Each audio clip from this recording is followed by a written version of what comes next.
There is a difference between PEX pipe. The easy thing is you've either got an A or a B. The confusing part is, well, they look exactly the same. Color has nothing to do with it. What it comes down to is the actual connection type and the composition, meaning they are not interchangeable. I actually will show you in a minute a couple ways that you can convert back and forth. So how do you know which pipe you've got? There's gonna be some writing on the pipe. As we all know, sometimes it's tucked up underneath a cabinet, or this one I've actually had for a little while, and the writing's not even legible. And if not, then the foolproof method is look at how it is connected to a fitting. The connection will either be with what we call an expansion ring, it's a little plastic ring, or it will have a crimp or a clamp, or a clamp or a crimp.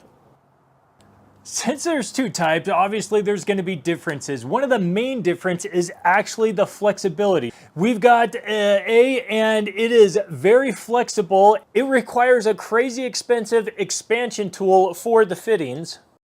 If we dive in and look at the actual fittings themselves, this is an A, this is a B, you can clearly see a difference in size, and that's because the pipe expands and goes over it versus the type B, it's an insert style, so the A is less restrictive.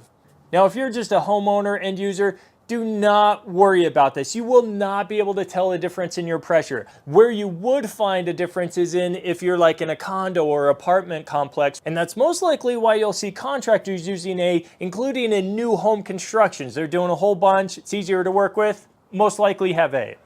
So with B, you kind of get the opposite of A. B, I bet probably won't be able to get, yep. B is a kinky type of pipe. Once you get a kink in this, you've actually got to take out this piece. It's not going to go back. And as mentioned before, B actually uses either a clamping or crimping type system. Just know that the fittings will have a metal type connection to it. Now, if you are doing a bigger project, the B will definitely be cheaper than the A. And both are going to be way cheaper than copper. If you want the best deal around, then actually check out plumbingcell.com. Now, they did send me this setup, but I actually went through and compared prices between them and the good old Dome Depot, and they were cheaper on everything. So if you want the best deal for piping, fittings, and the tools, check them out. Even though it might not seem like B is that great and it's a little kinky, it's actually rated at the same 180 degrees at 100 PSI, same as the A. And so with the rating and the lower prices as a DIYer, that's why I go with B. Regardless if you got A or B, they are so much easier to cut over, say, copper. So much easier. So let's say you have an existing copper pipe and you want to convert over. Well, there's a couple different ways. If you have a connection that is threaded, they do have threaded to PEX connections, but in reality, you're probably going to be needing to tie in or start from an existing line. So you're not going to have that threaded connection.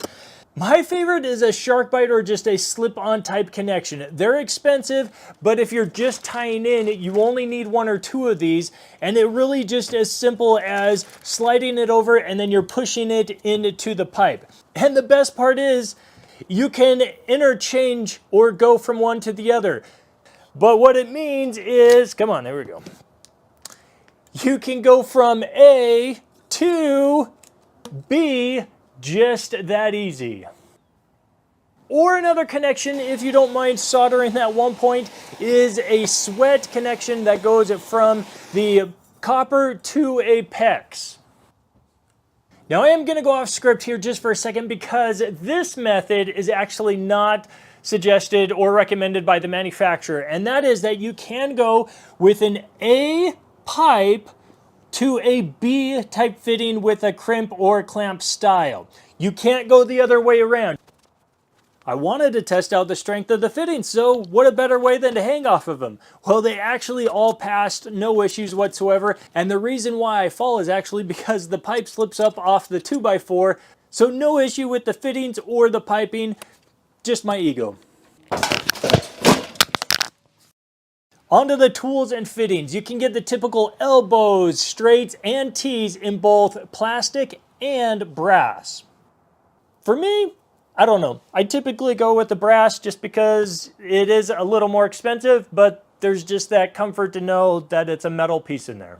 Earlier, I showed you the electric expansion tool, and those things are 400 plus bucks. As a DIYer, it is not worth it, and thus that is why I picked up the manual expansion tool. This thing does the exact same job, it's just not nearly as easy, quick, or convenient.